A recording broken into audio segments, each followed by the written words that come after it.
1, 2, 3, start. Praise the lord, హల్లెలూయా. బాగున్నారా? మరొకసారి దేవుడిచ్చిన అవకాశాన్ని బట్టి దేవునికి వందనాలు చెల్లిస్తున్నాను. మరి ఈరోజు దేవుని వాక్యం ఏంటో సిద్ధంగా ఉన్నారా? మరి ఈ శనివారం దినమున దేవుడు మన పట్ల కృప చూపించి అనేక మార్లు మనతో మాట్లాడుతూ అనుదినము ఎవర్ ఆఫ్ ప్రేయర్ కార్యక్రమం ద్వారా మనల్ని బలపరుస్తూ, మనల్ని లేవనెత్తుతూ, మనల్ని నడిపిస్తున్నాడు. మరి ఈరోజు దేవుడు మనతో ఏం మాట్లాడతాడో, ప్రభు ఏం మాట్లాడతాడో మనం చూద్దామా?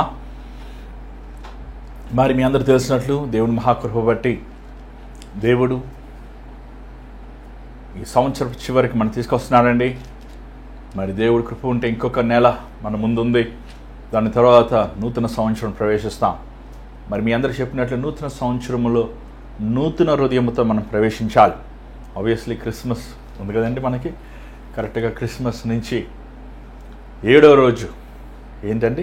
కొత్త సంవత్సరం కదా. యేసుప్రభు పుట్టిన రోజు సమయం నుంచి 7వ దినమున కొత్త సంవత్సరం మనం తెలుసుకుంటున్నాం, లేకపోతే మనం ఆచరిస్తున్నాం.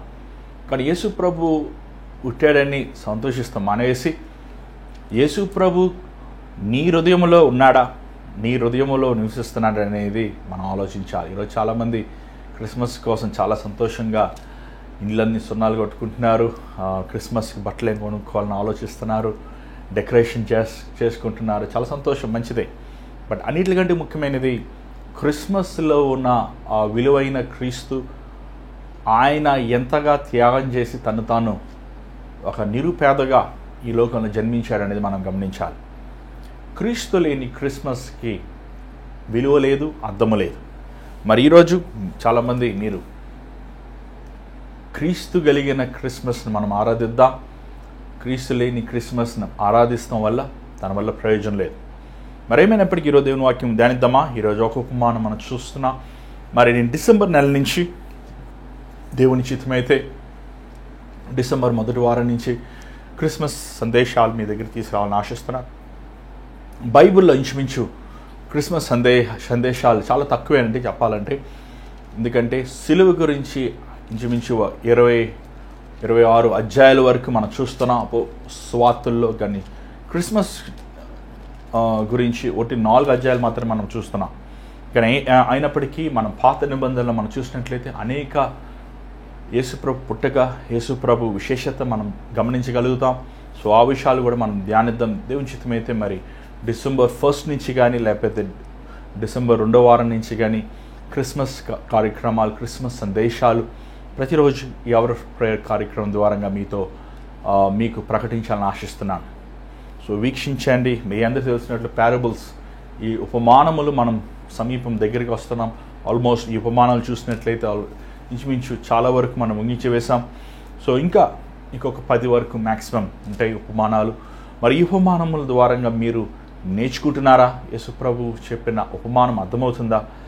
ఒకటి బైబిల్ నేను చదివినప్పుడు గమనించాను ఏంటంటే, కొన్ని ఉపమానములు శిష్యులు అడిగారు, కొన్ని ఉపమానములు శిష్యులు అడగలేదు. బహుశా వారు అడిగినవి బైబిల్లో రాయబడలేదేమో నాకు తెలియదు. కానీ చాలా ఉపమానములు ధ్యానిస్తున్నప్పుడు, అది చదువుతున్నప్పుడు సులువుగా ఉంది. కానీ దాని ఆత్మీయ మర్మముని గ్రహించుకొని వచ్చినప్పుడు అది ఒక మర్మముగానే ఉందండి. మరలా దేవుని సన్నిధిలో అది ప్రార్థనతో ప్రభు సన్నిధిలో వేడుకుంటున్నప్పుడు దేవుడు తన సందేశాన్ని ఆ ఉపమానములో ఉన్న మర్మముల్ని ఒకటి బయలుపరుస్తానని చూడగలుగుతున్నాను. ఏమండి, బైబిల్ ఎప్పుడండి మనం చదివినప్పుడు పాత నిబంధన కూడా చదవాలి, చాలా ఇంపార్టెంట్.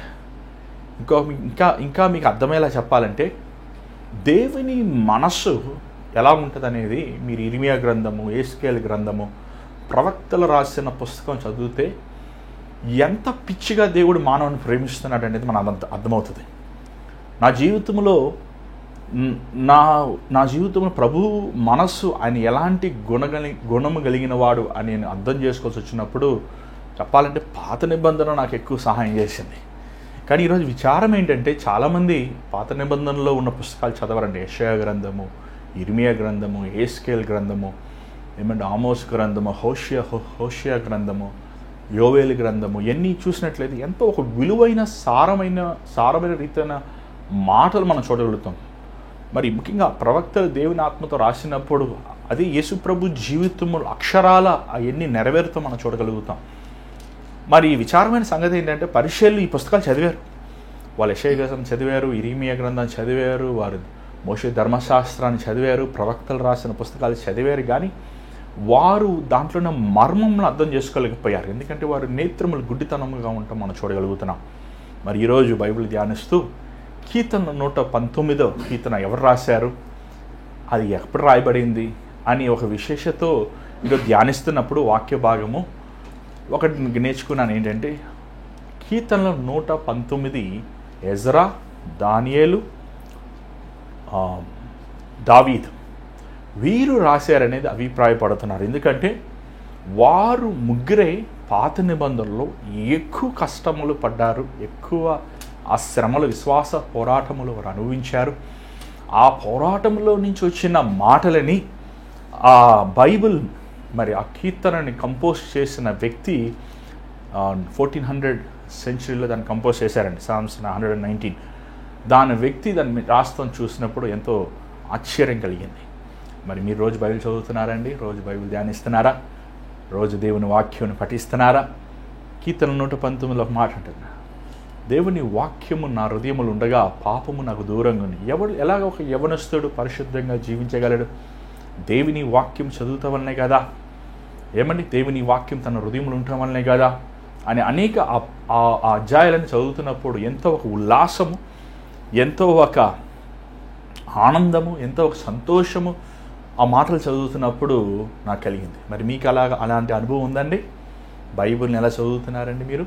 చాలామంది కాంపిటీషన్ చదివినట్టు చదువుతుంటారు, కొంతమంది న్యూస్ పేపర్ చదివినట్టు చదువుతుంటారు, కొంతమంది పుస్తకాలు చదివినట్లు చదువుతుంటారు, కొంతమంది బైబిల్ని ఏమండి చక్కగా ధ్యానించరు, దాన్ని గ్రహించుకోరు.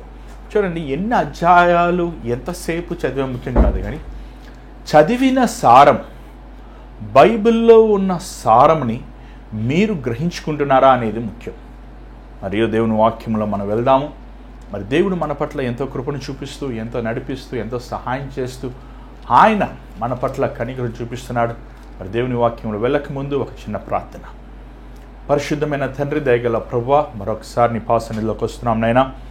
ఈ రోజునైనా నీ వాక్యం మేము ధ్యానించుచుండగా నన్ను నీ సిలువ చాటు మరుగుపరచు, అపవాది కార్యాలు లయపరచు, సాతాను కార్యాలు లయపరచు. నన్ను నీ సిలువ చాటు మరుగుపరిచి ఏ ఉద్దేశంతో అయితే ఈ అవర్ ఆఫ్ ప్రేయర్ కార్యక్రమం కొనసాగిస్తున్నావు ఆ ఉద్దేశాలు నెరవేర్చు.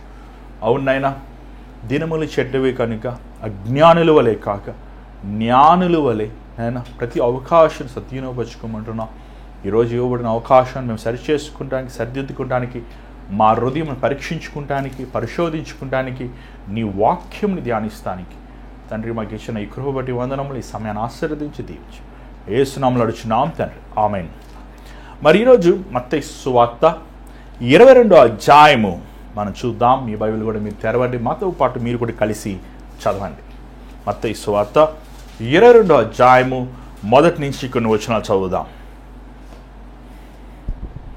యేసు వారికి ఉత్తరమిచ్చుచును తిరిగి ఉపమానము రీతిగా ఇట్లనెను, పరలోక రాజ్యము తన కుమారుని పెళ్లి కుమారుని విందు చేసి ఒక రాజును పోలి ఉన్నది.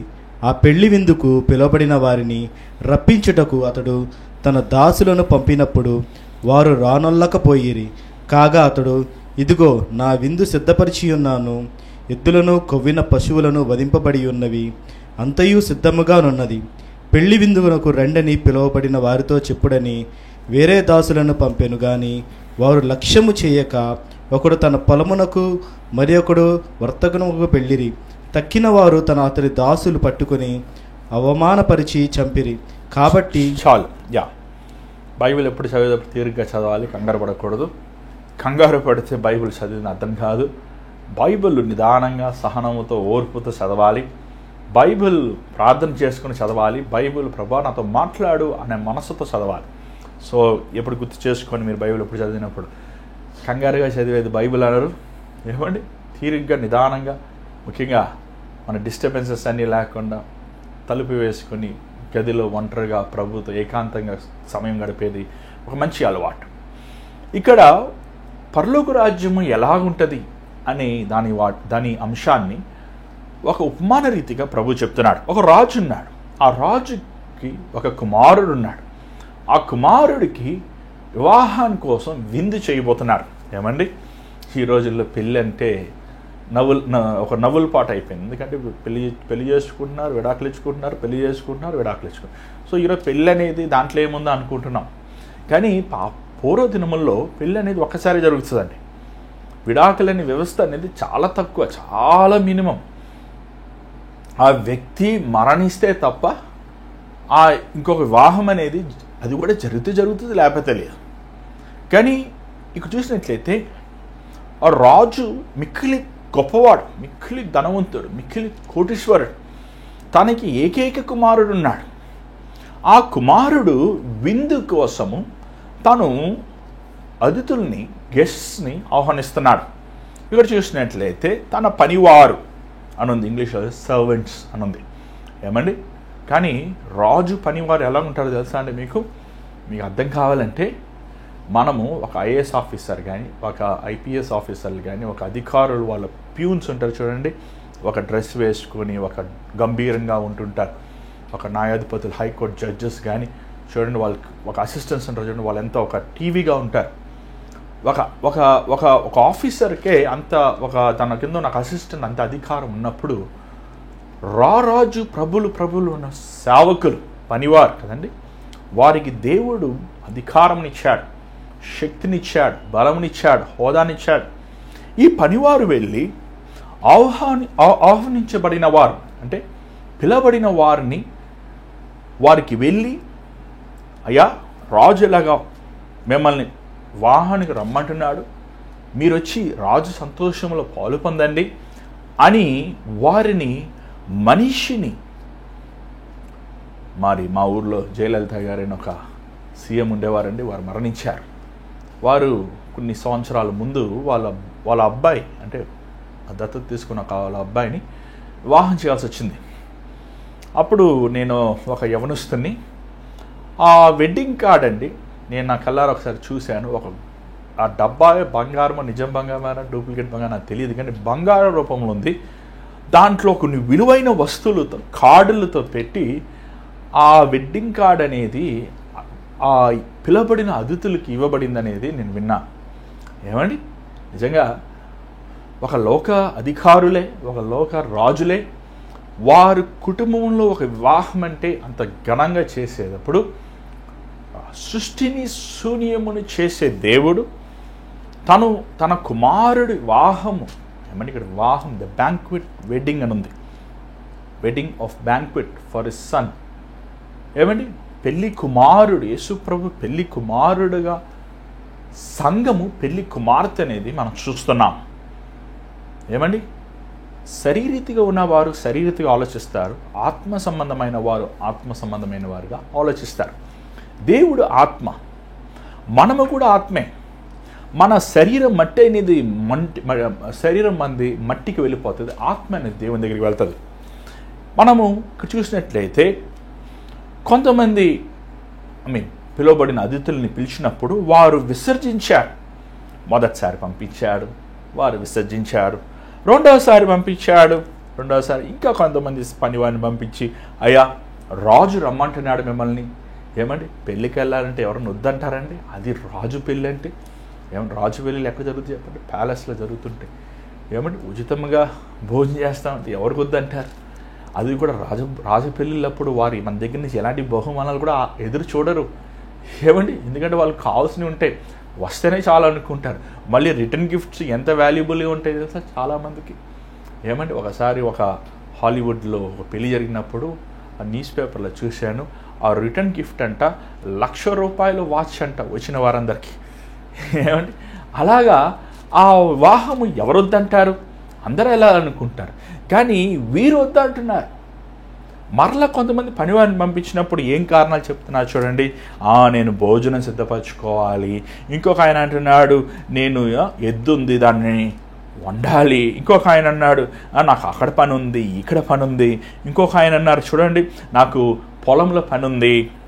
ఇదే ఉపమానం మనము ఇంచుమించు సిమిలర్ ఉపమానం మనం మత్తయి 24లో చూస్తున్నాం. 24 మత్తయి 24 అధ్యాయంలో మనం చూస్తున్నాం. కానీ దట్ ఈస్ కొంచెం సిమిలర్, కానీ అదే సారం మాత్రం కాదు.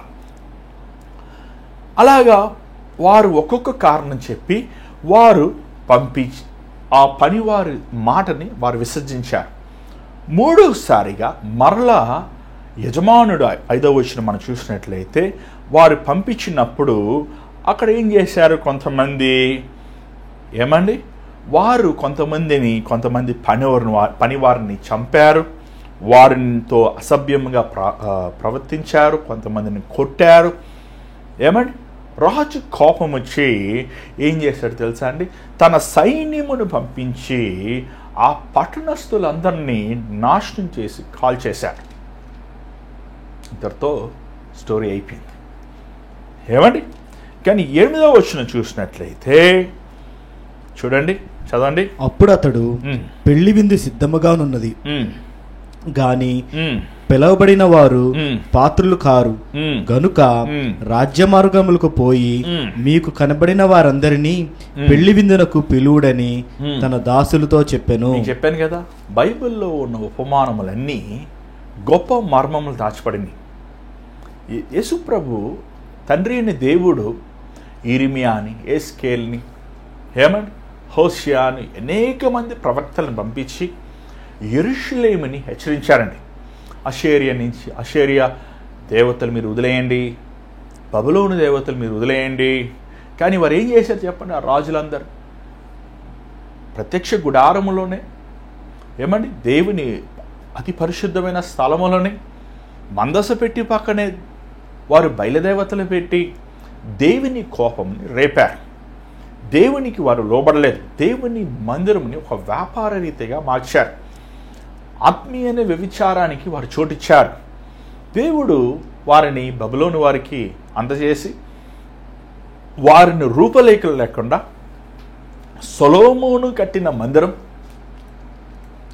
ఏ మందిరమైతే ప్రార్థించినప్పుడు నేను ఆలకిస్తాను, ఏ మందిరమైతే నేను చెవి యొగ్గుతాను అన్న మందిరంను కూలగొట్టి దావీదు ప్రభువు కోసం దాచిపెట్టిన ప్రతి బంగారము, వస్తువులు, పరికరాలన్నీ బబులోను వారు ఆక్రమించుకొని యూదులందరినీ ఇశ్రాయేలీల్ని వారందరినీ నాశనం చేసి చాలామంది చెరలోకి తీసుకువెళ్తా మనం చూడగలుగుతున్నాం. ఇది అక్షరాల యేసు ప్రభు చెప్పిన ఉపమానము నెరవేరింది. దాని తర్వాత ప్రభు ఏం చేశాడో చూడండి. వారు పిలువబడటానికి అర్హత లేదు, వారికి యోగ్యత లేదు. వారు దేవుని వాక్యమును విసర్జించారు. దేవుని సేవకులు, దేవుని ప్రవక్తల్ని వారు హతం చేశారు. దేవుని ప్రవక్తలు చెప్తున్నప్పుడు వారి అపహాసం చేశారు, ఎగతాళి చేశారు, వారిని చంపేను అని వారిని హతం చేశారని ప్రభు గమనించి ఆ పట్టణముని కాల్చివేశాడు. ఏ పట్టణముని? యెరూషలేము పట్టణం. దాని తర్వాత ప్రభు ఏం చేశాడు చెప్పండి, చదవండి. 9వ వచనం చదవండి. కనుక రాజ్యమార్గులకు పోయి మీకు కనబడిన వారందరినీ పెళ్లి విందుకు పిలువుడని తన దాసులతో చెప్పాను. ఆ దాసులు రాజ్యమార్గంలోకి పోయి చెడ్డవారినేమి మంచివారినేమి తమకు కనబడిన వారందరినీ పోగు చేసిరి గనుక విందుకు వచ్చిన వారితో ఆ పెళ్లిశాలను నిండెను. ఏమంటే ఇక్కడ ఒక పాయింట్ అండి. యేసు ప్రభు యెరూషలేము యూదుల రాజు అని పిలువబడ్డాడు. కానీ యేసు ప్రభువుని సంపూర్ణంగా రక్షణ పొంది ఆయన్ని నిజమైన దేవుడని ఈరోజు విశ్వసించేవారు ఎవరు? యూదులు కానివారా? యూదులు కానివారే. యూదులు ఇంకా యేసు ప్రభువుని వారి సొంత రక్షకుడిగా అంగీకరించలేదు. వారు యేసు ప్రభువుని విసర్జించారు కాబట్టి వివాహము క్యాన్సిల్ అవ్వలేదు, వెడ్డింగ్ క్యాన్సిల్ అవ్వలేదు. అతిథులు లేరు కాబట్టి రాజు పెళ్ళి క్యాన్సిల్ చేశాడయ్యా అనలేదు. ఏమన్నాడు? అయ్యా మీరు వెళ్ళి వీధుల్లో వెళ్ళండి, పల్లెల్లోకి వెళ్ళండి, గ్రామాల్లోకి వెళ్ళండి, ఎక్కడ ఎవరి కనబడినా వారిని మీరు వెడ్డింగ్ వివాహానికి మీరు ఆహ్వానించండి. పిలవబడిన వారు, కోరుకున్నబడిన వారు విసర్జించారు కాబట్టి కోరుకున్నబడన వారు మనము మనం యూదులం కాము, మనం అబ్రహాము సంతతేమి కాము, మనం ఏర్పరచబడిన వారు కాము. కోరుకునబడిన వారు క్రీస్తుని విసర్జించారు కాబట్టి కోరుకునబడిన వారు మనల్ని ప్రభు తన వివాహం అనేది ఏమండి, దేవుని మందిరం, దేవుని రాజ్యం, ఆయనతో నిరంతరమైన అన్యోన్య సహవాసం కలిగి ఆయనతో మన జీవితముని శేష జీవితం నడుస్తామని ఏమండి ప్రభు ఆహ్వానించారు. ఇక్కడ ఆహ్వానించినప్పుడు ఎవరిని ఆహ్వానించారు? మంచివారిని ఆహ్వానించారు, చెడ్డవారిని ఆహ్వానించాడు. దేవుడంటే భయపడేవారిని ఆహ్వానించాడు, దేవుడంటే విసర్జించేవారిని ఆహ్వానించాడు. కోరుకునబడిన వారిని ఆహ్వానించాడు, కోరుకునబడిన వారిని కూడా ఆహ్వానించాడు. ప్రతి ఒక్కరిని ఏమని ఆ వివాహానికి రాజు ఆహ్వానించాడు. ఆహ్వానించాక ఏం జరిగిందో చూడండి. ఆ 11వ వచనం చదవండి దయచేసి. రాజు కూర్చున్న వారిని చూడ లోపలికి వచ్చి అక్కడ పెళ్లి వస్త్రము ధరించుకొనని ఒకని చూచి, స్నేహితుడా పెళ్లి వస్త్రము లేక ఇక్కడికి ఎలాగ వచ్చితివని అడుగగా వాడు మౌని అయి ఉండెను. ఇక్కడ రాజు ఏమండి, మరి గ్రీక్ కల్చర్లో ఎవరైనా మనం పెళ్ళికి ఆహ్వానిస్తే వారు ఏం చేయాలంటే ఆహ్వానించిన వారు ఆ పెళ్ళి వచ్చిన వారికి బట్టలు పెట్టాలి, బట్టలు ఇవ్వాలి. మన ఊర్లో పెళ్ళికి వచ్చి వెళ్ళాక బట్టలు పెడతాం కదండి. కొన్నిసార్లు కొంతమంది పెడతారు, పిసినారు కొట్టారు, అది కూడా పెట్టరు. మనం పెట్టాలి, బట్టలు పెడతారు. జనరల్ కొత్త బట్టలు పెట్టి రండి అని ఆహ్వానిస్తాం కదండి. అలాగా వాళ్ళు చాలా వరకు చాలామంది మనం ఇచ్చిన బట్టలు వారు వేసుకుని వస్తుంటారు. అలాగా అది ఆ రోజుల్లో ప్రభు ఉన్న కాలంలో యూదులు కాదు కానీ గ్రీక్ వారు ఆచరించే ఆచరణ. వారు ఏం చేస్తారంటే వారు ఒక అతిథిని పిలిచినప్పుడు వారికి కొత్త బట్టలు పెడతారు. చాలాసార్లు ఈ రోజులాగా మనకలాగా వారికి ముందే ఇచ్చి అయ్యా మీరు కుట్టించుకోండి అలాగ చేస్తాం, వారికి అనుకూలత ఉండదు. కాబట్టి ఈ రోజులాగా ఒకరోజు 3 గంటల వివాహం కాదు. జనరల్గా యూదుల వివాహము 7 రోజులు ఉంటుంది, లేకపోతే 10 రోజులు ఉంటుంది. వారు స్తోమత ప్రకారం వారు ఆ వివాహాన్ని వారు ఆనందిస్తారు. సో అతిథులకి వారు ఆ గృహంకి వచ్చాక వారు ఆ పాత వస్త్రములు తీసివేసి వారు శుభ్రం చేసుకుని వారి దేహాన్ని నూతన వస్త్రాలు, వివాహంకి ఇవ్వబడిన వస్త్రములు వేసుకొని ఆ వివాహములోకి లేకపోతే ఆ వివాహ కార్యక్రమంలోకి వారు పాలు పొందుతారండి. అది ఒక ఆచారముగా మనం చూస్తున్నాం. ఇక్కడ వీరు కొంతమంది ధనవంతులు, కొంతమంది పేదవారు, కొంతమంది ఆరోగ్యవంతులు, కొంతమంది అనారోగ్యమైన వారు, కొంతమంది విశ్వాసం ఉన్నవారు, కొంతమంది అవిశ్వాసం ఉన్నవారు, కొంతమంది దేవుని నమ్ముకున్నవారు, తరతరములుగా కొంతమంది దేవుని ఎరగనవారు. అక్కడ అనేక మంది వచ్చినప్పటికీ వారందరినీ శుభ్రం చేసి, ఏమంటే రోడ్ల వీధుల్లో ఉన్నవారు ఎలా ఉంటారండి, అంత మురికి రోత గబ్బు ఉంటారు కానీ వారు శుభ్రంగా స్నానం చేసి వారికి ఆ వివాహము రాజు ఇచ్చే ఆ అంగీలు లేకపోతే ఆ వస్త్రములు వారు వేసుకొని ఆ ఘనమైన వస్త్రములు వారు విందులోకి ప్రవేశిస్తారు.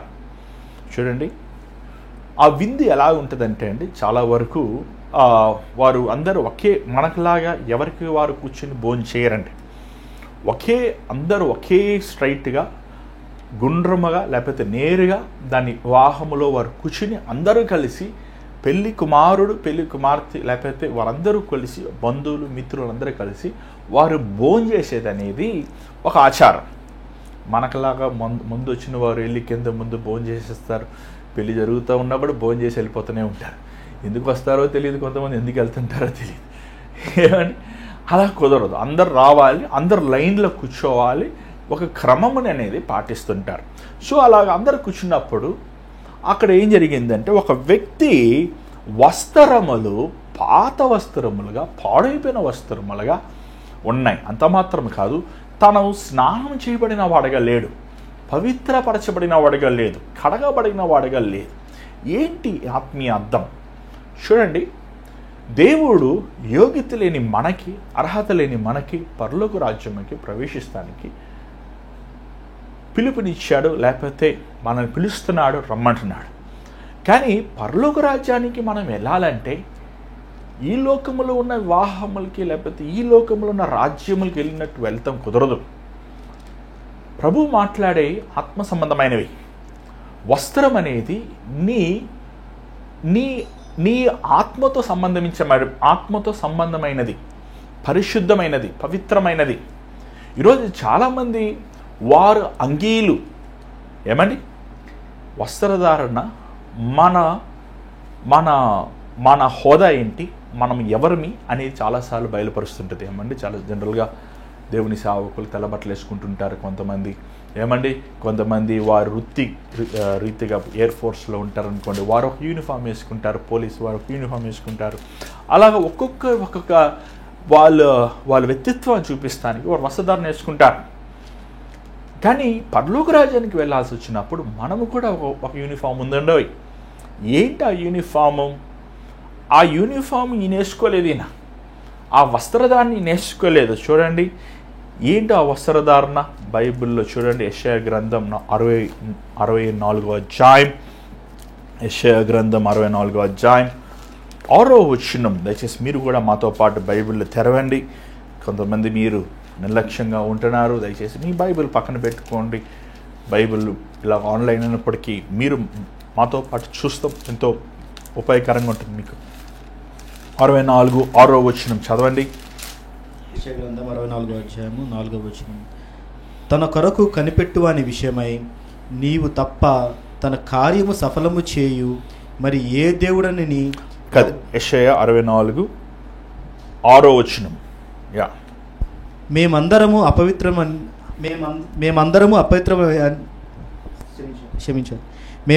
అపవిత్రమ వంటి వారమైతిమి, మా నీతి క్రియలన్నీయు మురికి గుడ్డల వలె నాయను.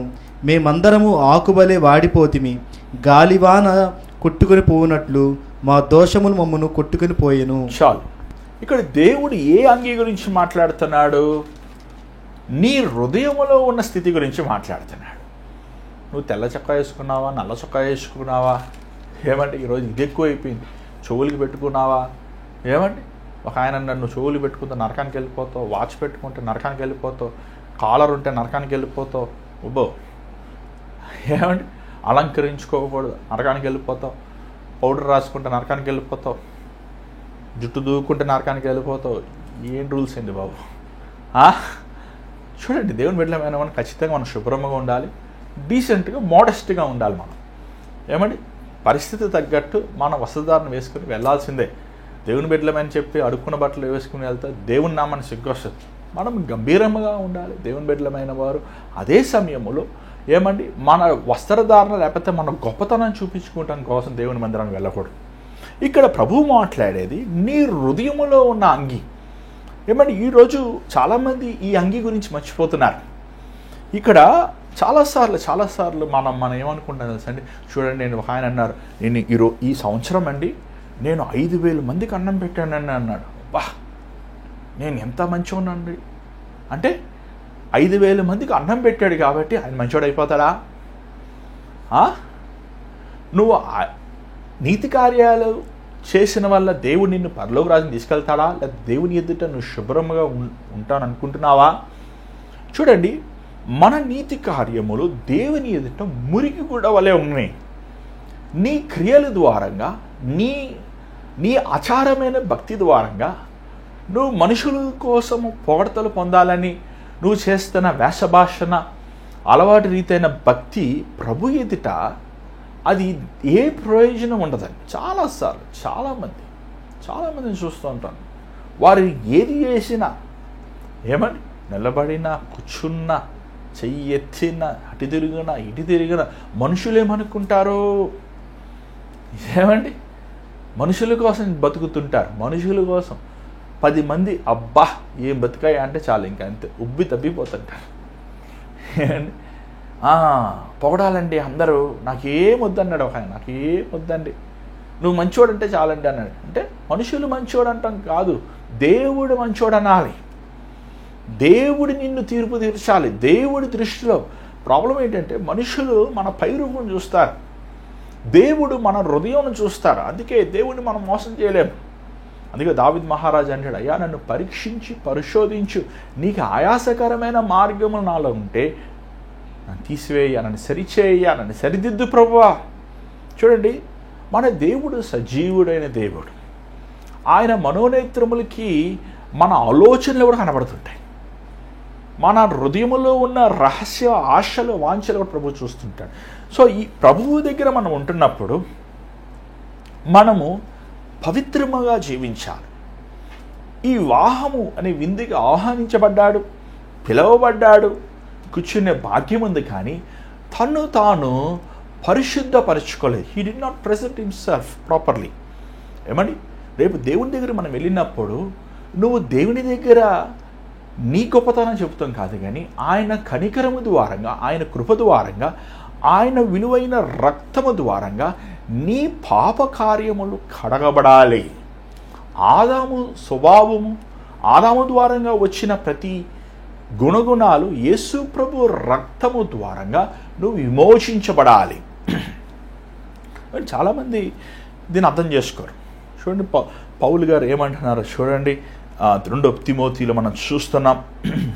2వ అధ్యాయం 2 తిమోతి 2వ అధ్యాయం 15వ వచనం ఒకసారి చూడండి. 2 తిమోతి 2వ అధ్యాయం 15వ వచనం.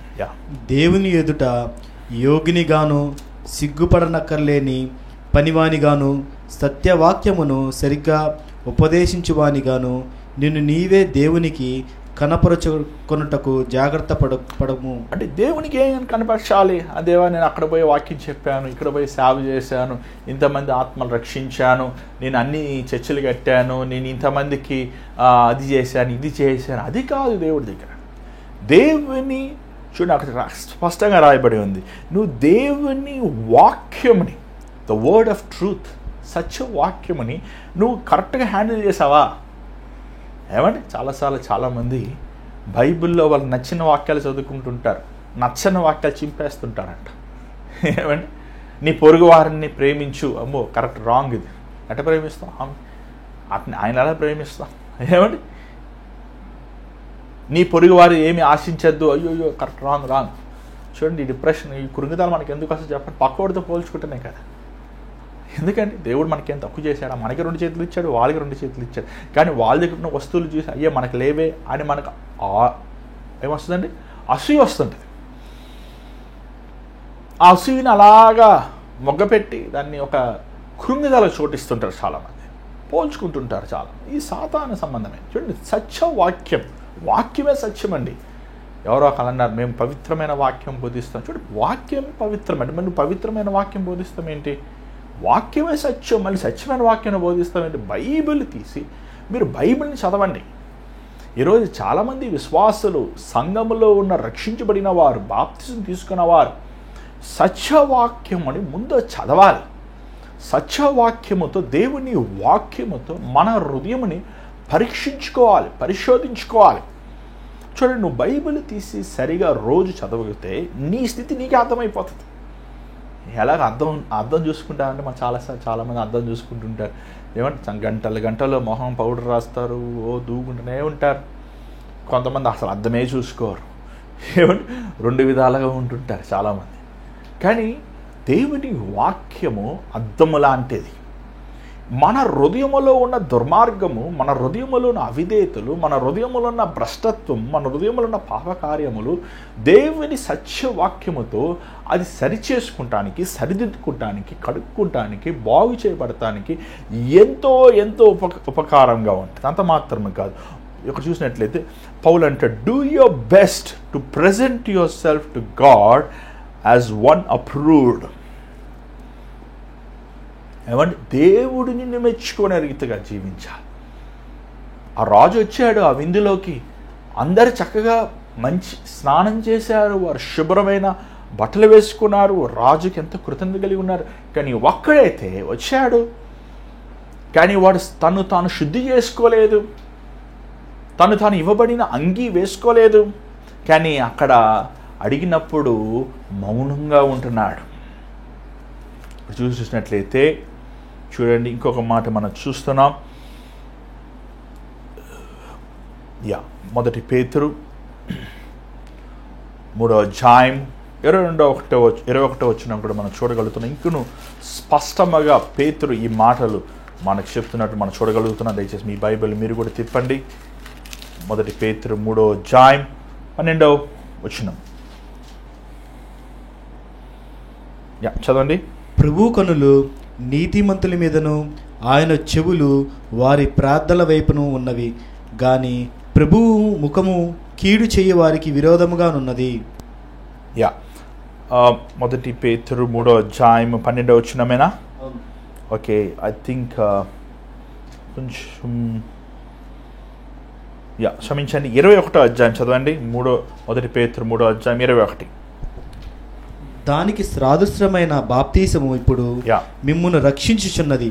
అదేదనగా శరీర మూల్యమునకు తీసివేయుట కాదు గాని యేసుక్రీస్తు పునరుద్ధాన మూలముగా దేవుని విషయము నిర్మలమైన మనస్సాక్షినిచ్చు ప్రత్యుత్తరమై ఆయన పరలోకమునకు వెళ్ళి దూతల మీద అధికారుల మీదను 21 మాత్రం మళ్ళీ చదవండి స్పష్టంగా. దాని సాదృశ్యమైన బాప్తీసము ఇప్పుడు మిమ్మును రక్షించుచున్నది. అదేదనగా శారీర మూల్యమును తీసివేయుట కాదు గాని యేసుక్రీస్తు పునరుద్ధాన మూలముగా దేవుని విషయము నిర్మలమైన మనస్సాక్షినిచ్చు ప్రత్యుత్తరమై. చూడండి, ఈరోజు చాలా మంది బాప్తిజం తీసుకుంటే సులువున దొంగ బాప్తిజం తీసుకున్నాడా, వాడు బాప్తిజం తీసుకున్నాడా, వీడు బాప్తిజం తీసుకున్నాడా, నోటిఫికేషన్ వాగుతున్నారండి. దయచేసి మా మాట వినండి. యేసు ప్రభు స్వయంగా చెప్పాడు నికోదేముకి, ఏమన్నాడు సార్, ఒకటి నీటితో అయినా ఒకటి ఆత్మతో అయినా బాప్తిజం తీసుకోకపోతే, ఏమని తిరిగి జన్మించకపోతే వాడు పరలోక రాజ్యానికి వెళ్ళాడు. ఏమండి చూడండి, బాప్తిజం తీసుకుంటా వల్ల ఏమేమి అవ్వదు. ఖచ్చితంగా చెప్తున్నా, చాలాసార్లు చెప్తున్నా కదా మీకు. మా నాన్నగారు బాప్తిజాలు ఇస్తున్నప్పుడు ఈస్ట్ వెస్ట్లో ఆ చెరువులు ఉంటాయి. ఆ చెరువులు బాప్తిజాలు ఇస్తున్నప్పుడు అక్కడ బర్రె ఉంటుంది, నల్లగా బర్రెను తవ్వుతూనే ఉంటారు, బర్రెలు తవ్వుతారు. ఏమండి బట్టలు ఉతుకుతూ ఉంటారు. అక్కడ మన వాళ్ళు బాప్తిజం ఇస్తారు.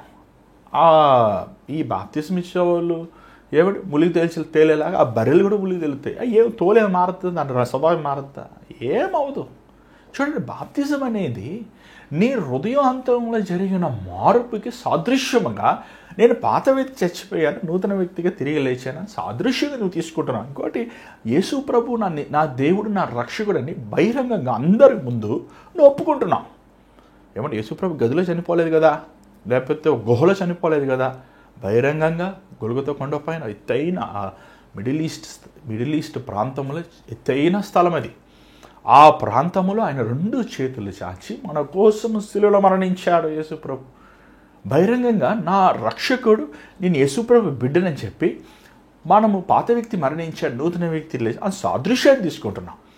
చూడండి, బాప్తిజం అనేది మన శరీరానికి సంబంధించినది కాదు కానీ నీ మనస్సాక్షికి సంబంధమైనది. నీ మనస్సాక్షి పవిత్రపరచబడుతుంది, నీ మనస్సాక్షి కడగబడుతుంది, నీ మనస్సాక్షి నూతనపరచబడుతుంది.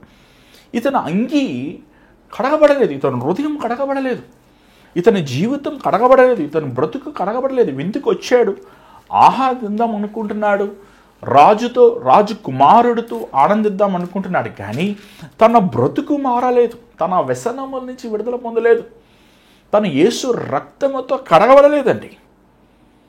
ఏమండి, నీ పాపం నిన్ను పట్టుకుంటుంది, నీ పాప కార్యాలు నిన్ను పట్టుకుంటాయండి. ఎక్కడికి పోతాయి? చాలాసార్లు చాలామంది చూడండి, వాళ్ళ పాపం వాళ్ళు పట్టుకుంటాయి ఖచ్చితంగా. ఇదే మాట మన బైబిల్లో చూసినట్లయితే ఎఫెసీ 5వ అధ్యాయంలో మనం చూసినట్లయితే ఎఫెసీ 5వ అధ్యాయం 26వ వచనములో పౌలు ఎఫెసీ సంఘానికి ఈ మాట అంటున్నాడు. చూడండి ఎంత చక్కని మాట. ఒకసారి మీ బైబిల్ తిప్పండి, చదవండి. పురుషులారా, మీరును మీ భార్యలను ప్రేమించుడి, అటువలే క్రీస్తును కూడా సంఘమును ప్రేమించి, క్రీస్తు సంఘమును ప్రేమించి అది కలంకమైనను ముడతైనను అట్టి మరి ఏదైనను లేక పరిశుద్ధమైనది గాను నిర్దోషమైనది గాను మహిమ గల సంఘము గాను ఆయన తన ఎదుట దానిని నిలబెట్టుకొనవలెనని వాక్యముతో ఉదక స్నానము చేత దానిని పవిత్రపరిచి. స్నానం చేయాలి. చాలామంది స్నానం చేయాలంటే సబ్బు కొట్టేస్తారండి. నీళ్ళెన్ని అయిపోతాయి, ట్యాంకులో సబ్బు ఎన్ని అయిపోయి తవ్వుతుంటారు. కొంతమంది శనగ పెట్టుకుంటారు, ఎంత తవ్వినా మళ్ళీ సాయంకాలం మనకేం పడుతుంది, చెమట పడుతుంది, రుద్దితే మట్టి వస్తుంది. ఏమండి, దేవుడు మాట్లాడే దేని గురించి మాట్లాడుతున్నాడు? ఈ కృషించిపోయే శరీరం గురించి కాదు. ఇది ఎంత మేపినా, దీనికి ఎన్ని క్రీములు రాసినా, ఎన్ని సోపులు రాసినా, దీన్ని ఎంత సుఖపెట్టినా, ఇది చచ్చిన రోజు 3వ రోజుని పురుగులు తింటుంది. కానీ దేవుడు మాట్లాడేది నీ ఆత్మస్థితి గురించి, నీ మనస్సాక్షి గురించి, నీ హృదయస్థితి గురించి. ఏమంటే దేవుని వాక్యముతో నీ హృదయము కడగబడాలి. ఏమంటే చాలాసార్లు మనం బట్టలు ఉంటాయి కదండి, ఈ బట్టలు కొన్నిసార్లు మట్టుకుని పోయి మరకలు పోవడం ఏం చేస్తాం చెప్పండి, మనం వేడి నీళ్ళు ఆ బట్టలు ఆ సర్ఫ్ వేసి లేకపోతే దాన్ని ఏదో ఒకటి వేసి దాన్ని ఏం నానబెడతాం. నానుతుంది కొన్నిసార్లు. కొంతమంది పొద్దున్నే సాయంకాలం నానబెడతారు. ఎందుకు నానాలి? మనం దేవుని వాక్యంలో మన హృదయం నానాలండి. మన హృదయంలో ఉన్న ధనాపేక్ష, మన హృదయంలో ఉన్న లోభము, మన హృదయంలో ఉన్న గర్వము, మన హృదయంలో ఉన్న సాతాను క్రియలు, ద్వేషం, అసూయ, ఈర్ష్య. చాలాసార్లు ఈ దెయ్యాలు పట్టినది కూడా చూసినట్లయితే ఈ పాప స్వభావం ద్వారా సాతాను వచ్చి హృదయంలో కూర్చుని ఉంటాడు. అంటే పోతుంది, మళ్ళీ వస్తుంది. ఎందుకంటే వాళ్ళ స్వభావం మారదు. అందుకే దేవుని వాక్యముతో నువ్వు ధ్యానిస్తూ, దేవుని వాక్యముని చదువుతూ, ఆ వాక్యముతో నీ హృదయముని పరీక్షించుకుంటూ, పరిశోధించుకుంటూ, ప్రభా నాలో ఏమన్నా లోపములు ఉన్నాయా, దాన్ని సరిచేయవా, నాలో ఇంకేమైనా తప్పు ఉందనైనా చెప్పయ్యా అని ప్రభు సన్నిధిలో కన్నీరు కారుస్తూ నువ్వు దేవునితో ఏకాంతంగా ఆ సమయం గడిపితేనే తప్ప నీ మనస్సాక్షి కానీ, నీ ఆత్మ కానీ, నీ హృదయం కానీ కడగబడదు. వీడు హృదయం కడుక్కోలేదు. పాత వ్యక్తితో వచ్చి కూర్చున్నాడు దేవుని రాజ్యంలో. పాత వ్యక్తి పాత స్వభావంతోనే దేవుని మందిరంలో వచ్చి కూర్చున్నాడు. లోకము కావాలి, ప్రభువు కావాలి, లోక జీవితము కావాలి, దేవునితో సహవాసం కావాలి. ఎలా కుదురుతుంది? అది కుదరదు కదా. అది కుదరదు కదండి. ఎలా ఉంటాడు పరిశుద్ధాత్ముడు? ఎలా ఉంటాడు? సాతాను ఎలా ఉంటాడు? చాలామంది ఆదివారం వెళ్తారు, చేతులు ఎత్తుతారు, కాళ్ళు ఎత్తుతారు, హల్లెలూయా అంటారు, దేవానికి వందనాలు, ఇదిగో ప్రభా అంటారు, అని చేస్తానంటారు, ఈ చేస్తానంటారు. మళ్ళీ సాయంకాలం సినిమాలకు వెళ్తారు, మళ్ళీ బూతు మాటలు మాట్లాడతారు, మళ్ళీ ఆ పనులు చేస్తారు, ఈ పనులు చేస్తారు, ఇట్లా ఉంటారు, అట్లా ఉంటారు. ఎట్లా ఉన్నారండి? ఎట్లా నోరు తెరిస్తే అబద్ధాలు మాట్లాడతారు, మళ్ళీ ప్రభా నన్ను సారీ ప్రభా అంటారు, మళ్ళీ నువ్వు అబద్ధాలు ఆడతారు. కామాలోచనలతో ఉంటారు, ధనాపేక్షతో నిండి ఉంటారు, పవిత్రత లేని వారుగా ఉంటారు. చూడు, అలాంటి వారు దేవుడు అసహించుకుంటాడండి. దేవుడికి ఇష్టమైన వారు హృదయ శుద్ధి అనేది చాలా అవసరమైనది. నువ్వు దేవుని రాజ్యానికి ప్రవేశించబడాలంటే, యేసుప్రభు రక్తంతో కడగబడ్డాక, పరిశుద్ధపరచబడ్డాక నువ్వు దేవుని రాజ్యములు నిరంతరం ఉండాలంటే నువ్వు మొదటగా నువ్వు పాడైపోయిన నీ స్వభావాన్ని, నువ్వు ఆ అంగీని తీసివేసి నవీన స్వభావం, నూతన స్వభావం నువ్వు కలిగితేనే తప్ప దేవుని రాజ్యములకు నువ్వు ప్రవేశించలేవు. ఇక్కడ మాట చూసిన ప్రకటన గ్రంథములు చూడండి, 3వ అధ్యాయము 4వ వచనం ఒకసారి చూద్దాం. ప్రకటన గ్రంథం 3వ అధ్యాయం 4వ వచనం చూద్దాం. చూడండి ఒకసారి.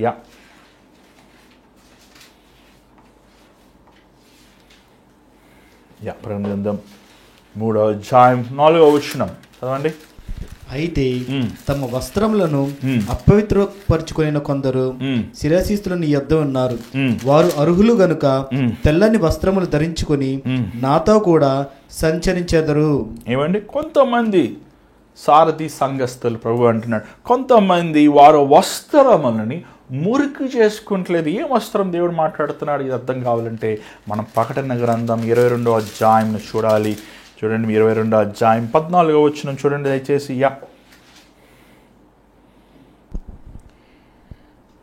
జీవవృక్షమునకు హక్కు గల వారై గుమ్మల గుండా ఆ పట్టణములోనికి ప్రవేశించినట్లు తమ వస్త్రములను ఉదుక్కుని వారు ధన్యులు. ఏమండి, జీవవృక్షము ఎవరు వీరు? వారు వస్త్రములు. జీవవృక్షం అంటే ఏంటంటే ట్రీ ఆఫ్ లైఫ్. దేవుడు ఏదైనా తోట చేశాక అక్కడ 2 చెట్లు పెట్టాడు. జీవవృక్షము, జ్ఞానము, మంచి చెడు వివేచనిచ్చే చెట్టు. కానీ తినవలసింది ఏంటి? జీవవృక్షం తినాలి. కానీ ఏం తిన్నారు వీళ్ళు? తినకూడదు తిన్నారు. అందుకు దేవుడు వారిని ఏదైనా తోటల నుంచి ఆదామవ్వని తోసివేసి ఆ జీవవృక్షం ఫలం తింటే వారు నిరంతరముగా ఇంకా పాపం ఉంటారు అని చెప్పి ప్రభువు వారి కోసం రక్షణ మార్గం అని సిద్ధపరిచాడు. కానీ మనం ఎప్పుడైతే మన అంగీలు కడగబడి ఉంటాయో, యేసు ప్రభు రక్తము ద్వారంగా మన అంగీలు శుద్ధి చేయబడి ఉంటాయో, మనం పవిత్రపరచబడి ఉంటామో, మనం జీవవృక్షములు తినటానికి అర్హమైన మార్గం. చూడండి, ఒకసారి రక్షించబడ్డాక, ఒకసారి మారు మనసు పొంది ప్రభువుతో సమర్పించుకొని బాప్తిజం తీసుకున్నాక దేవుడు మనకు అంగీ ఇస్తాడండి, రక్షణ అంగీని ఇస్తాడు. ఈ అంగీని మనం జాగ్రత్తగా కాపాడుకోవాలి. ఈ అంగీని మనము ముఖ్యంగా రక్షించబడి బాప్తిజం తీసుకున్నాక పిచ్చి పిచ్చి ఆశలు వేయకూడదండి. చాలామంది పరిశుద్ధాత్మ నాకు కావాలి, పరిశుద్ధాత్మ నాకు కావాలని ప్రార్థన చేస్తారు, పరిశుద్ధాత్మ దేవుడు ఇస్తారు. ఇచ్చాక వీళ్ళు చేసే పనులు ఏంటి మీకే తెలుసు. దావీదును మనం చూస్తే దావీదు ఒక గొప్ప ఉదాహరణ. దావీదు పరిశుద్ధాత్మతో నింపబడిన వ్యక్తి, కానీ అంత వరము కలిగిన వ్యక్తి ఏం చేశాడు చెప్పండి? పనివాడి భార్యని ప్రేమించి ఎంత అసభ్యముగా చేయాలో జీవించాలి, అంత అసభ్యముగా దానికి ప్రతిఫలం అనుభవించాడు. తన యవన బిడ్డలందరూ తన గదిలో చేసింది తన యవన బిడ్డలు బయట చేశాడు, మిద్దె మీద చేశాడు. వారందరూ హతం చేయబడ్డారు, రాజ్యం ముక్కలైపోయింది. దుఃఖము, వేదన, కన్నీరు, బాధ అవసరమా? ఇంత శోధన? దేవుడు నీకు ఇచ్చిన వాటితో నువ్వు నమ్మకం ఉండాలి కదా. దేవుడు నీకు ఇచ్చిన అవకాశాలు, నీకు ఇచ్చిన తరుణాలు, నీకు ఇచ్చిన వస్తువులు, నీకు ఇచ్చిన మనుషులు, నీ కోసం దేవుడు ఏర్పరిచిన వాటితో నువ్వు యథార్థంగా ఉంటున్నావా? పొరుగు వాడిని ఆశిస్తున్నావు కదా. చూడండి, దేవుడు ఇచ్చిన రక్షణను మనం కాపాడుకోవాలి. చాలామంది డబ్బులు కాపాడుకుంటారు, వ్యాపారాలు కాపాడుకుంటారు, వారి హెల్త్ కాపాడుకుంటుంటారు, వారు వారు క్షేమంగా ఉండటం కోసం ఏదైనా చేస్తుంటారు. కానీ దానివల్ల ఏం ప్రయోజనం? ఒకడు కాపాడుకోవాల్సింది ఏంటి? తన రక్షణను, దేవుడిచ్చిన రక్షణ. చూడండి, అందరూ నువ్వు బాప్తిజం తీసుకున్న మాత్రాన నువ్వు రక్షించబడిపోయి యేసుప్రభు నా దేవుడని చేతులు ఇచ్చి చప్పట్లు కొట్టేసి విజిల్ వేసేసి కేకలు వేసేసిన మాత్రాన పరలోక రాజ్యానికి ప్రవేశించవు. అంతము వరకు నమ్మకంగా ఉన్నవాడు రక్షించబడును అని మత్తయి 24:24 వచనం చూస్తున్నాం. ఎన్ని శోధనలు, బాధలు, కష్టాలు, అవమానాలు, నిందలు క్రీస్తు కోసం సహించి ఓర్చుకొని మన మనస్సాక్షిని కాపాడుకుంటూ, మన దేవుడిచ్చిన పవిత్రతను కాపాడుకుంటూ, శాతాను పెట్టే శోధనలు జయించుకుంటూ, దేవుని కనికరం పొందుకుంటూ, మోకాళ్ళ మీద నిలబడి అయ్యా నీ కృపను దయచని వేడుకుంటూ ఈ జీవిత యాత్రలో మనం నడవాలి. అది చాలా ముఖ్యం. ఇతను ఎలా వచ్చాడు? గోడ దూకి వచ్చాడండి. ఇతను దొంగ. గోడ దూకేవాడు ఎవడంటే దొంగ. ద్వారం నుంచి వచ్చిన వాడు ఎవరండి? యజమానుడు, కుమారుడు. యేసుప్రభు ఏమన్నాడు? నేను ద్వారమై ఉన్నాను. యేసుప్రభు ద్వారమై ఉన్నాడు. చూడండి, యోహాను సువార్త 15వ అధ్యాయం మనం చూస్తున్నాం ఒకసారి, ఇఫ్ ఐఎమ్ నాట్ రాంగ్. 10వ వచనం చూడండి. యోహాను సువార్త 10వ వచనం, 7వ వచనం చూడండి. 7వ వచనం. కాబట్టి యేసు మరలా వారితో ఇట్లా, నేను గొర్రెలు పోవు ద్వారమునే నేనే. గొర్రెలు పోయే ద్వారము నేనే. ప్రభువే ద్వారము, యేసు ప్రభువే ద్వారము. ఆ ద్వారము నుంచి రాకుండా ఎలా వచ్చాడు? గోడ దూకి వచ్చాడు. దొంగ. పట్టబడ్డాడు లేదా? ఏమండి, ఒకసారంట ఆ వ్యక్తి చచ్చిపోయాడు. చచ్చిపోయాక పరలోక రాజ్యానికి వెళ్ళాడంట. పరలోక రాజ్యాన్ని అంటే లోపలికి వెళ్ళలేదు, బయట ఉన్నాడంట. ఉంటూ అక్కడ ఒక దేవదూత ఉంది. ఆ దేవదూత పెద్ద పుస్తకం ఉందంట. పరలోకం వెళ్ళాక ఆ దేవదూత అంటున్నాడంట, నేను ఎవరో నీకు తెలుసా అన్నాడంట. ఎవరండి మీరు? నాకు తెలియదు అన్నాడు. నేను పాస్టర్ గారిని అన్నాడంట. అబ్బో, నేను ఎన్ని మంచి కార్యాలు చేశాను తెలుసా, నేను ఎన్ని ఆశ్చర్యమైన కార్యాలు చేశాను తెలుసా, నేను ఎంతో గొప్పవాడిని తెలుసా. సరే, అవన్నీ పక్కన పెట్టండి, మీ పేరేంటో చెప్పండి. నా పేరు ఇది అని చెప్పాడంట. ఏమండి, పాపం దేవదూత వెతుకుతుంది జీవగ్రంథములు, ఆయన పేరు కనబడుతుంది. అదేంటి ఏమంటే అక్కడ మిస్టేక్ అయి ఉంటుంది, సరిగ్గా వెతకండి. వెతుకుతుంది దొరకదు.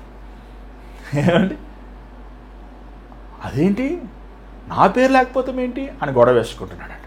గొడవ వేసుకుంటుంటే ఆ దేవదూత ఏమండి, మీరు ఎవరైనా మాకు తెలియదు, మీ పేరు లేదు, ఇదిగోండి మీరు అక్కడికి వెళ్ళి అడగండి, అది నరక తలుపు దగ్గర అక్కడ ఒక సాతాను గారు ఉంటాడు, వాడు అక్కడ పోయి చూడండి. అదంతా కుదరదు, నేను ఏసే దగ్గర వెళ్ళి కలవాలి, నేను ఏసేతో గొడవ పెట్టుకుంటాను, నేను అసలు నా పేరు ఎందుకు వేయలేదని, ఇంత సేవ చేసి నన్ను యేసు ప్రభు నన్ను ఇలా చేస్తాడా, నాకు అన్యాయం చేస్తాడా ప్రభు అని ఆ దేవదూతతో గొడవ వేసుకుని ఆ దేవదూతను పట్టుకుని త్రోసేసి పరలోక లోపలికి వెళ్ళిపోతున్నాడంట. వెళ్ళిపోతుంటే ఆ పరలోకములో మహిమ, తేజస్సు, ప్రభువులో సింహాసనం, ప్రకాశం అవన్నీ చూసి అబ్బా అబ్బా అబ్బా ఎంత బాగుంది, ఎంత బాగుంది, ఎంత బాగుంది, ఎంత బాగుంది అని దగ్గరికి వెళ్తున్నాడు. లోపలికి వెళ్ళే కొడిది తన శరీరం అంతా కుష్ఠరోగం వస్తున్నట్లు, కుష్ఠరోగం వచ్చి కుళ్ళిన వాసన అయిపోతుందంట. అంతవరకు ప్రభువును చూసిన వ్యక్తి తన శరీరం చూసుకున్నట్టునే అయ్యో అయ్యో అంటూ వెనక్కి వెళ్ళి పాతాళలోకంలో పడిపోయాడంట.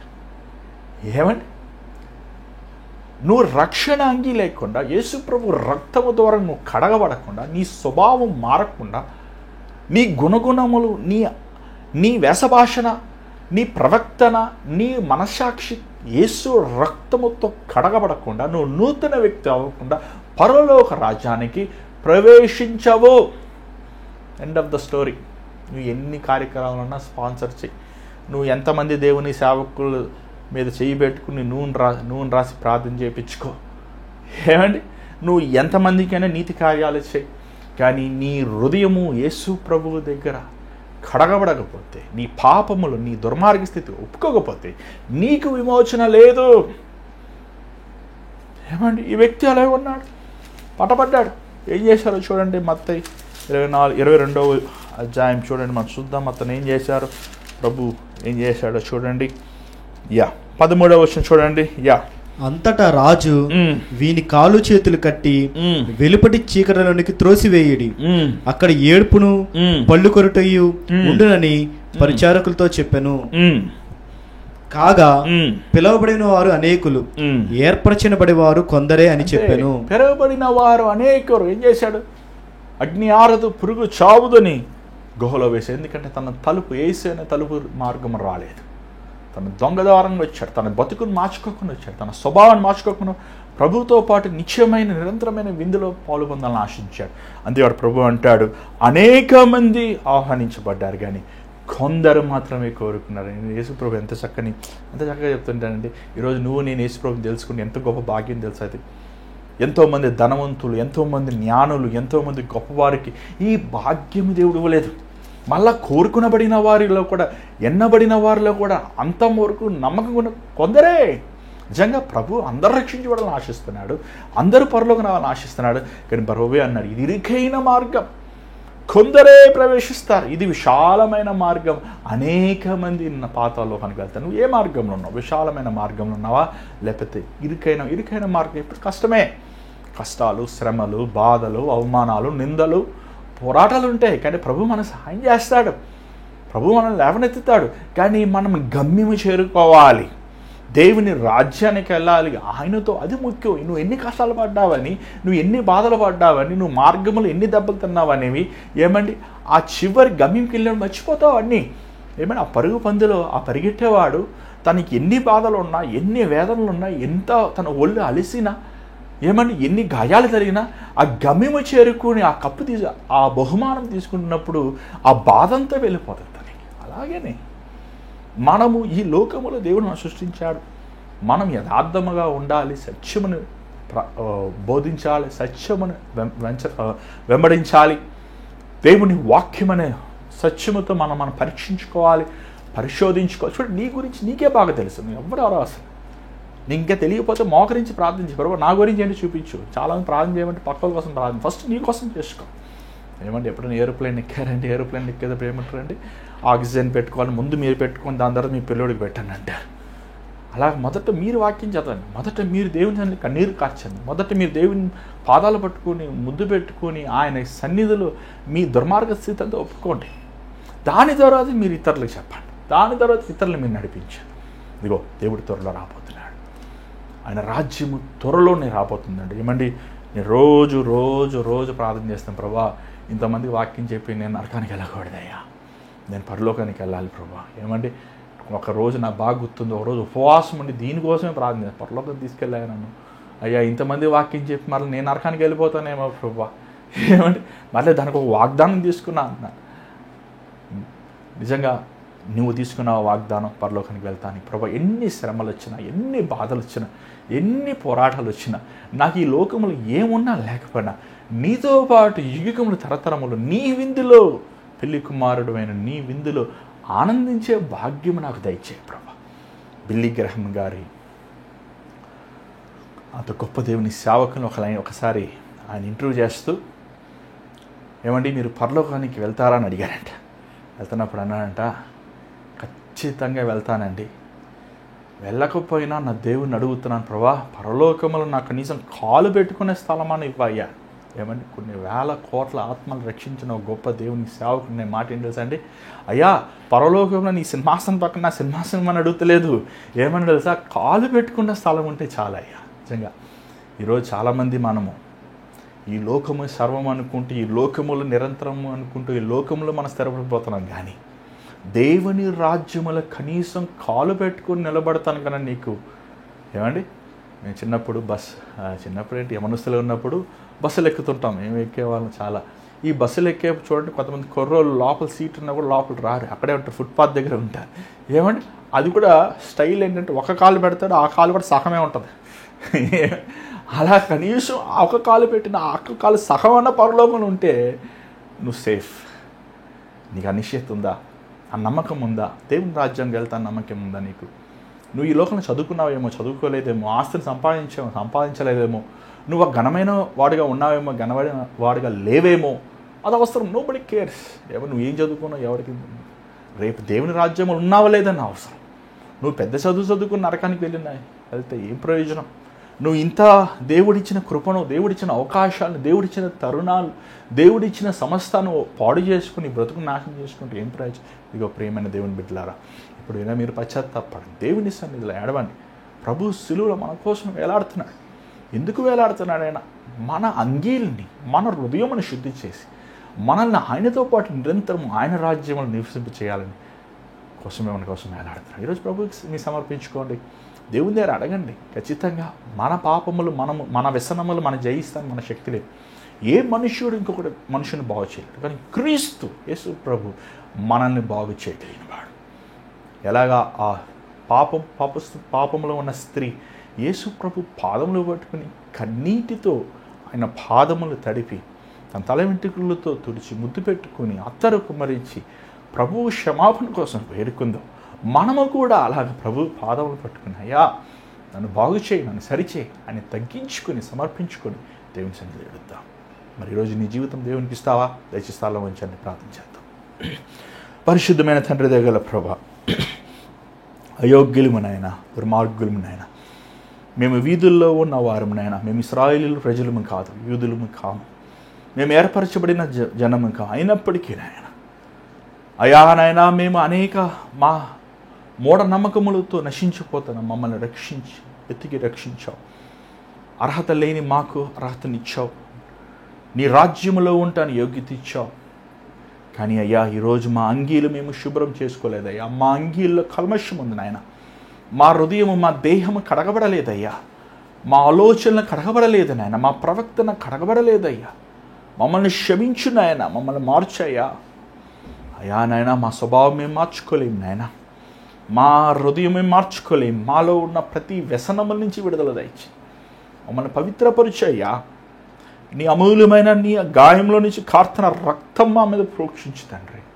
మమ్మల్ని కడుగు నాయన. ఈరోజు మేము బంగారం వెండి అడుగుతలేదు, లోక సంపదలు అడుగుతలేదు, కానీ మాకు కావాల్సింది హృదయ శుద్ధి నాయన. మంచి మనసాక్షి దయచేయి నాయన.